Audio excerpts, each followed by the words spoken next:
Thinking is one of the most prominent deadly sins of client building. It's not really the thinking process that is so challenging, it's the overthinking that occurs.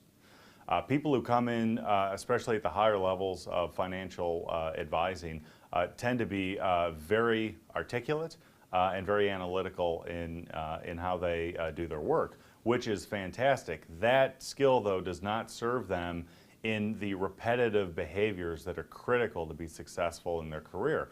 One of those is prospecting, and what very often happens is people get so caught up in building a better mousetrap when a better mousetrap is actually not at all what is required to be successful. It's the implementation of the very mundane but proven successful behaviors that lead to long-term success.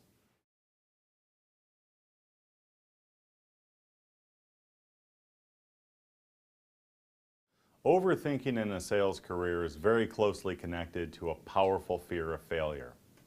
Never fully committing to a process, even though it's an extremely successful process, is a great way of never having to fail in it. What I know from working with many different sales professionals in a variety of organizations is that the best practices, the formulas for success, tend to be very similar. It's really not a mystery that if you create enough opportunities to sell, you're going to find success. If you open enough doors, you're going to walk through enough of them to build a career.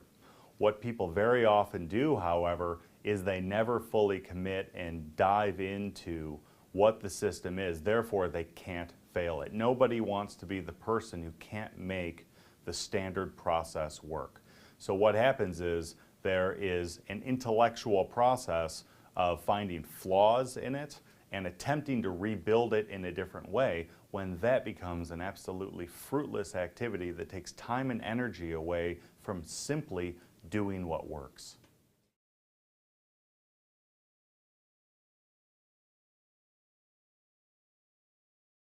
The solution to overthinking is setting aside time on one's schedule to not think. It sounds very simple, but it's extremely hard. During the day, people get worried and concerned about what's going to happen and how it's going to take place.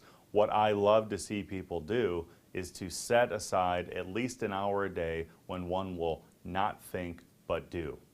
There's no need to over-engineer the process of prospecting. There's no need to over-engineer the process of case preparation.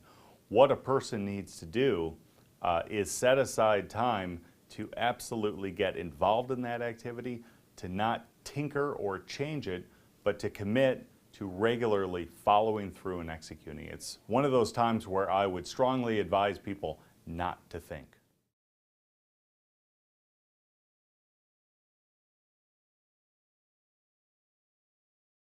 Coasting is another deadly sin in the client building process for people in the advising career. And it looks like reducing intensity and focus at work. It's very common for people to experience peaks and valleys in their career, to turn the business on and turn it off at different times, and sometimes for very long periods of time, to find themselves in long, extended periods of very unproductive patterns of behavior. Often after a professional receives a big check, closes a big case, or gets through some very frenzied period of work, they will essentially take the next month off. They may be showing up to work every day, but they may as well be on vacation while they're at work.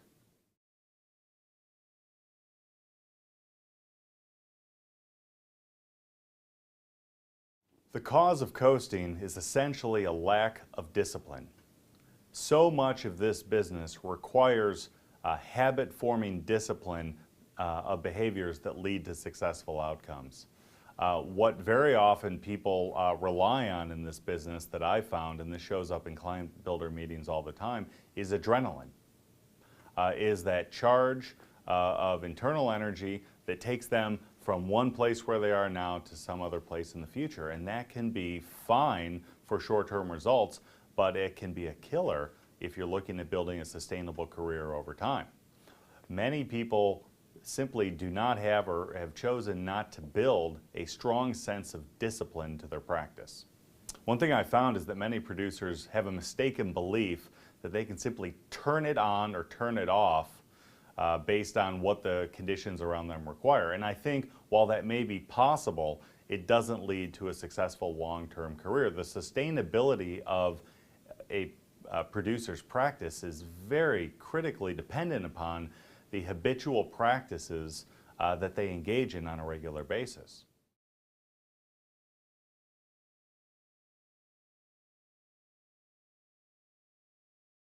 The solution to coasting comes through a very conscious and deliberate focus on managing energy. Very often people believe that they've just got to work 24 hours a day to be successful. I think that is a setup for failure and disappointment and a prescription for coasting long-term in a career. There's no expectation that someone can run while they're on fumes. Eventually people do run out of energy. Instead of just simply getting to that point and shutting down, the opportunity is for people to recognize that they've got to build in to how they work periods of rest and relaxation. I think it's better to take a half a day off and go home and recharge the batteries rather than show up to work, go through the motions, be unsuccessful, and end up feeling guilty about what you've done. Coasting in the career never helps. It's better to be someplace else doing something more beneficial in the moment, at the very least recharging your batteries.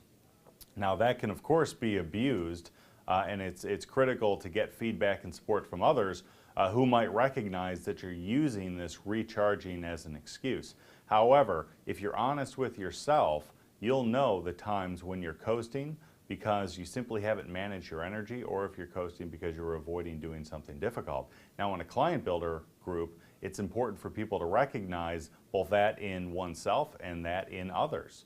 And to let people know that if they want to be successful, they've got to manage their energy very consciously and deliberately in order to be consistent in terms of the results that they get.